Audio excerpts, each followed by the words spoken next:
L'aventure de l'Union économique et monétaire ouest-africaine, UEMOA, commence le 10 janvier 1994 à Dakar, capitale du Sénégal. En fait, au cours des années 80 jusqu'au début des années 90, les pays de l'UEMOA ont dû faire face à une crise économique sans précédent, marquée par la perte de compétitivité, des déficits budgétaires croissants, une inflation difficile à maîtriser et une incapacité des États à faire face à leurs obligations et à répondre aux attentes des populations. Autant d'obstacles qui rendaient nécessaire une plus forte intégration économique. On s'est dit, mais pourquoi ne pas penser à étendre la solidarité, la coopération avec les autres membres au secteur qui sous-tend la monnaie, en fait, à l'économie, la gestion économique des États. Sans bonne finance publique, vous n'avez pas de bonne monnaie non plus. Les deux sont liés. Une bonne gestion financière au niveau de l'État, une bonne gestion économique assure la crédibilité de la monnaie commune, donc sa force. Faisant volontairement siennes les mesures de réajustement monétaire prises en début d'année 1994, les chefs d'État ouest-africains des pays membres de la zone franc, qui ont participé au sommet de Dakar, décident de créer l'Union économique et monétaire ouest-africaine, UEMOA. Objectif : dépasser les limites du dispositif monétaire en lui ajoutant une dimension économique. Les défis qu'il fallait surmonter peuvent se résumer en une phrase: réaliser l'intégration économique au sein de la communauté économique et monétaire ouest-africaine.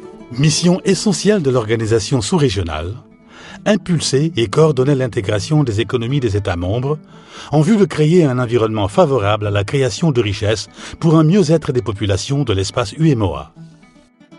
Mais le défi est énorme.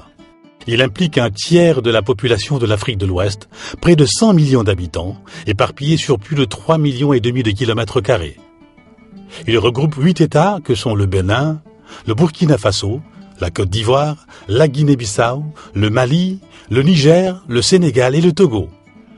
Pays dont les architectures institutionnelles sont disparates, mais qui veulent se donner un destin commun. Cela nous donnait l'occasion d'un nouveau départ pour construire une nouvelle croissance. Donc il fallait se donner toutes les chances de réussir cette nouvelle croissance, de créer une autre économie à une autre échelle. Réformes macroéconomiques à l'échelle de l'Union, réformes commerciales, fiscales et douanières, cadrage de programmes communs dans les grands secteurs de production, l'UEMOA s'est consacré pendant toute la première décennie de son existence à l'édification de son espace institutionnel. À partir de la conception de ce pacte-là, le pacte de convergence, de stabilité, de croissance et de solidarité entre les pays membres de l'UEMOA, nous avons essayé de déterminer les instruments, les procédures, les harmonisations à réaliser au niveau des États membres pour pouvoir faire d'abord la comparaison entre les différentes économies, mais également assurer les compatibilités entre les procédures, les structures et les instruments des différents États. Il s'agit surtout de faire partager aux hommes et aux femmes qui en sont les citoyens le droit à la liberté d'aller et de venir d'un pays à un autre, de s'établir et d'exercer leur profession sans distinction aucune dans l'ensemble des pays membres. Mais la construction d'un marché commun, c'est d'abord la création de richesses et la satisfaction des besoins des populations. Et c'est dans cette optique que les chefs d'État et de gouvernement décident, en janvier 2004 à Niamey, pour marquer la deuxième décennie de l'Union, le lancement d'un vaste programme communautaire de développement. Le PER, Programme économique régional, est né. Élaboré conjointement par la commission de l'UEMOA, la BCAO et la BOAD, le PER veut contribuer à l'approfondissement du processus d'intégration en vue de stimuler une croissance forte, durable et réductrice de la pauvreté. Ce que je retiens comme projet vraiment qui m'a fait chaud au cœur, c'est de donner tout simplement de l'eau aux populations. Nous avons un projet important de forage, nous avons fait près de 3000 forages et un programme total de 8000 forages et je crois que ça continue. Nous avons engagé aussi des programmes pour les ressources humaines. Ceci aussi quelque chose qu'il faut valoriser dans notre union, en direction des étudiants, la formation en direction du secteur privé, dans le domaine de l'industrie, pour la qualité, pour la mise à niveau des différentes industries, pour l'environnement, en particulier l'érosion côtière, le désensablement du fleuve Niger en particulier. La première phase du PER couvre la période 2006-2010 avec 67 projets pour un coût global de près de 3 500 milliards de francs CFA. 4 années durant lesquelles les réalisations permettront d'asseoir à la fois les bases de l'intégration et du développement.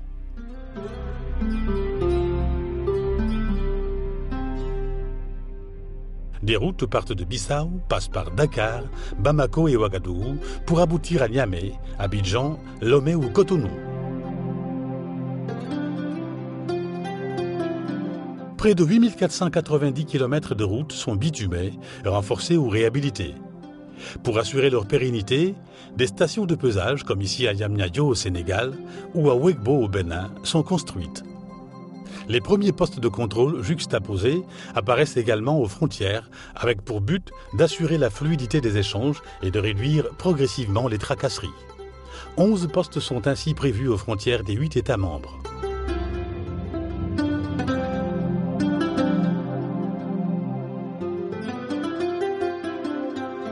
Grâce au programme d'hydraulique villageoise, les forages abreuvent les hommes et le bétail, de même qu'ils fournissent de l'eau pour la petite exploitation maraîchère. Avant, ils utilisaient l'eau du fleuve, avec tout ce que ça comporte comme maladie. Concernant ces maladies, c'est surtout les maladies diarrhéiques. Maintenant, avec l'avènement du forage, vraiment, ils utilisent l'eau du fleuve, c'est juste pour leur maraîchage, leur riziculture. Ce qui est pour se laver et boire, c'est vraiment uniquement l'eau du forage. Ce programme a déjà réalisé 3150 forages solaires et multivillages, dont 3120 forages équipés de pompes à motricité humaine et 30 adductions d'eau. L'objectif étant d'atteindre 8000 forages dans les prochaines années.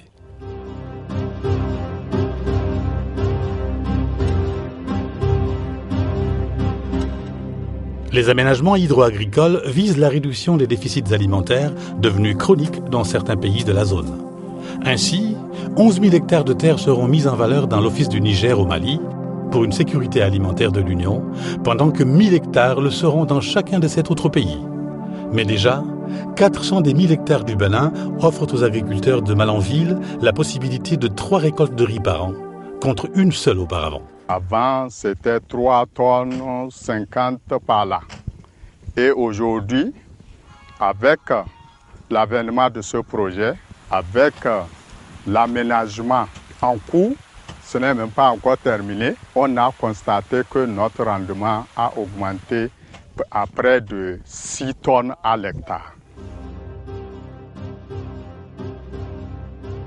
À côté des aménagements hydro-agricoles, l'UEMOA a également mis en œuvre un programme régional d'évaluation des stocks halieutiques PRECH. Une campagne a ainsi été menée dans 9 États côtiers de l'Afrique de l'Ouest, visant à renforcer la connaissance du potentiel halieutique sous-régional.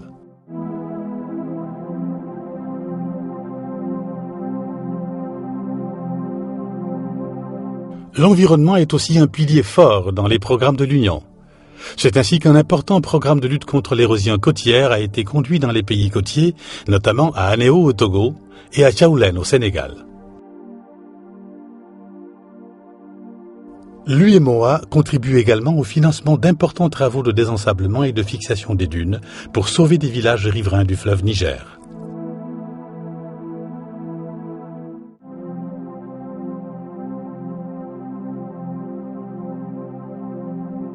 Le développement des ressources humaines constitue également une forte préoccupation de l'Union, avec un programme pour la promotion de la femme et la prise en compte du genre dans tous les projets, un programme d'amélioration de la santé des populations à travers l'accès aux médicaments, la promotion des mutuelles, l'assurance maladie et la circulation des professionnels de la santé. Pour la formation, c'est l'enseignement supérieur qui est la principale cible, avec le programme d'appui à l'enseignement supérieur PAES et le programme d'appui et de développement des centres d'excellence régionaux PACER. Lancé en 2006, le PACER vise à rendre disponible dans l'espace un ensemble d'institutions de formation et de recherche de haut niveau, conformes aux standards internationaux et capables de former une main-d'œuvre hautement qualifiée. Aujourd'hui, 20 institutions labellisées Centres d'excellence de l'UEMOA ont bénéficié d'un appui de plus de 6 milliards de francs CFA. Avec la réforme licence master doctorat, près de 1200 enseignants des universités de l'UEMOA ont été sensibilisés, 530 enseignants-chercheurs formés depuis 2007 à l'élaboration de curricula, pour 176 filières de formation mieux articulées aux besoins du monde professionnel. En outre, l'UEMOA a adopté des textes comme la directive sur l'égalité de traitement des étudiants qui harmonise les frais d'inscription dans l'ensemble de l'espace.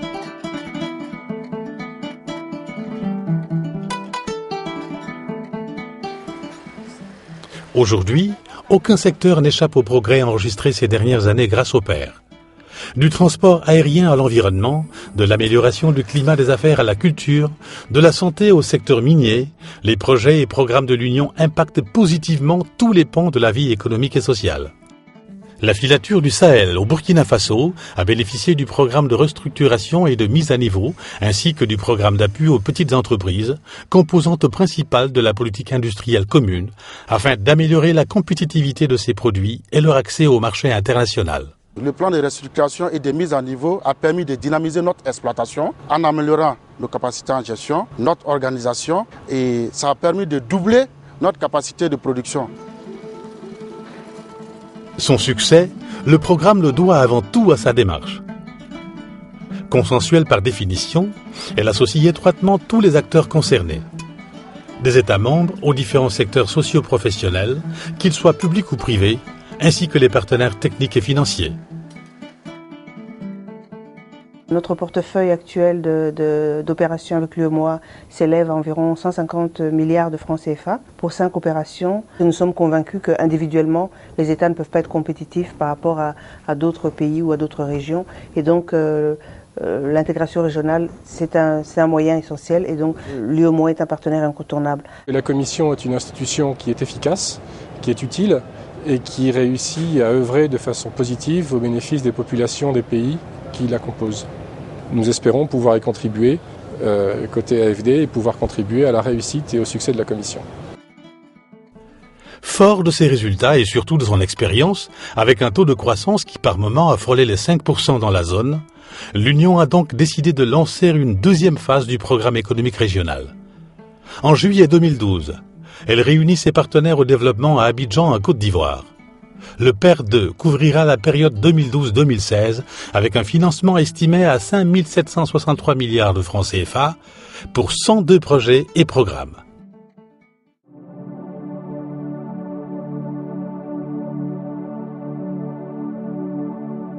Sauf que ces résultats appréciables ne doivent nullement occulter les nombreux défis du moment, dont le plus visible reste la libre circulation des personnes et des biens, avec la suppression effective des tracasseries routières et la levée des barrières tarifaires et non tarifaires. Bamako, Dakar, dans la zone de Dakar d'abord, ce que nous on donne, c'est plus que 15 000. Bamako jusqu'à Kenyeba, ce qu'on donne, ça vaut dans les 10 000. Parce que dans ça, on connaît qu'il y a des postes. Mais des fois, c'est des postes de sécurité qu'ils imposent sur nous pour dire qu'on n'a qu'à leur donner de l'argent. Autre défi majeur, la question de l'énergie demeure plus que jamais une préoccupation essentielle dans l'espace. Les pays de l'UEMOA ont connu ces dernières années des crises énergétiques successives. C'est dans ce cadre que la Commission, en partenariat avec la BOAD et la BCAO, a mis en place l'initiative régionale pour l'énergie durable, IRED. Nous avons financé pour la plupart des infrastructures de production et de distribution. Et nous avons mis en place au niveau de la Commission une subvention de près de 6 milliards de francs CFA et pour accompagner son programme d'efficacité énergétique. Alors avec le FDE, nous sommes en train maintenant d'aborder la seconde phase qui concerne les projets régionaux. Les projets régionaux, il s'agit de parachever les interconnexions entre les États et de développer de grandes centrales de production là où le système d'approvisionnement le permet. Grâce à l'IRED, dont l'estimation budgétaire à l'horizon 2030 avoisine les 500 milliards de nos francs, le Sénégal, avec la mise en place du projet Boucle 225 kV, va pouvoir offrir à ses populations de l'énergie à moindre coût. En Guinée-Bissau, la construction prochaine d'une centrale à biomasse d'une valeur de 13 milliards sera une bouffée d'oxygène pour les populations et la compagnie d'électricité bissau-guinéenne. Aussi, l'UEMOA mise-t-elle également sur les énergies nouvelles, à travers le programme de développement des énergies renouvelables pour diversifier l'offre énergétique dans son espace. L'application effective des textes et réformes communautaires constitue également un des défis de la 3e décennie de l'Union. Pour lui apporter une solution définitive afin de consolider le processus d'intégration, l'institution a initié une revue annuelle sous la présidence des chefs de gouvernement. Elle a également mis en place des comités de haut niveau sous la conduite des chefs d'État pour piloter ces dossiers prioritaires.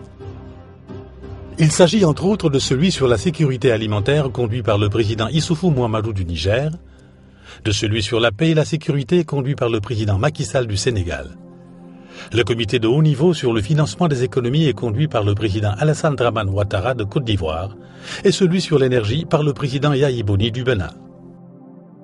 L'emploi des jeunes fait également l'objet d'un traitement tout aussi diligent. Les chefs d'État ont insisté pour que dans nos programmes, que nous puissions prendre en charge cet aspect concernant l'emploi des jeunes.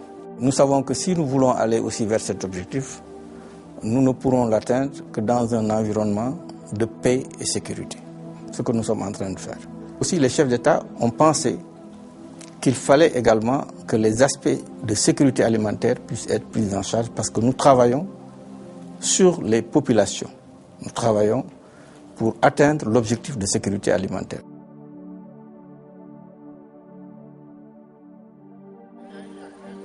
L'amélioration des performances de l'Union en termes de capacité de mobilisation et d'absorption des ressources, la diversification des partenaires, le choix des priorités pour plus d'impact sur les réalisations et sur la vie des populations, le parachèvement des chantiers reste autant d'autres priorités pour repositionner l'Union sur ses urgences à l'orée de la 3e décennie de son existence. Il faut approfondir cette intégration parce que les études montrent que si les économies étaient fortement intégrées, il y aurait pu avoir 1 ou 2 points de croissance en plus. Mais au regard de la rigueur qu'impose la compétition économique mondiale, il faudra toujours encore plus de volonté politique, plus de solidarité, plus de cohésion, plus d'efforts dans le travail pour ne pas décevoir le rêve des pères fondateurs, à savoir continuer à tracer les axes pour faire de l'UEMOA un espace de développement solidaire. Mon vœu le plus cher, c'est qu'on aille rapidement vers une intégration plus poussée, vers une confédération. Ce qui serait une bonne chose pour nos jeunes, pour nos femmes et pour l'ensemble de notre Union.